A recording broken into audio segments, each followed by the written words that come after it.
Guys, pagdating ko galing sa trabaho, nagmamadali ako magluto ng noodles. Nagluto lang ko ng noodles, tapos naglaga ako ng itlog. At saka ito lang pinaka the best na madali kasi gutom na gutom ako. Kaninang umaga kasi guys, alam niyo ba, wala kaming ilaw. Kaya pumasok ako sa trabaho, wala akong almusal. Sa totoo lang, wala akong almusal. Doon na lang ako nagkape at saka nagtinapay sa trabaho ko. Kaya pagdating ko gutom na gutom ako, ito lang ang pinaka the best at saka easy to cook. Ito na lang ginawa ko. Naglaga ako ng itlog, 2, pero isa lang ang kinain ko kasi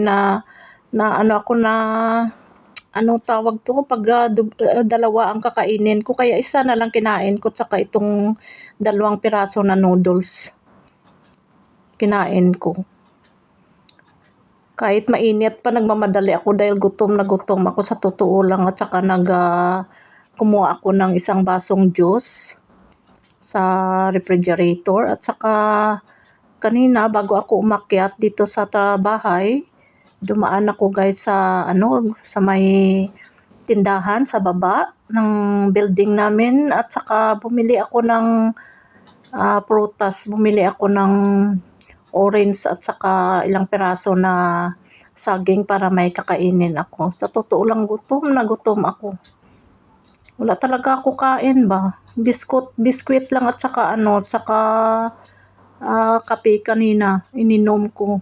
Nasanay kasi ako kumain pag may trabaho ako, maaga pa talaga kakain na ako. Pero kanina wala. Kaya kahit mainit, tinitiis ko na lang para makakain guys. Maraming salamat sa pagsama ninyo sa video ko, sa pagpanood ninyo. Maraming salamat. Sana suportahan nyo.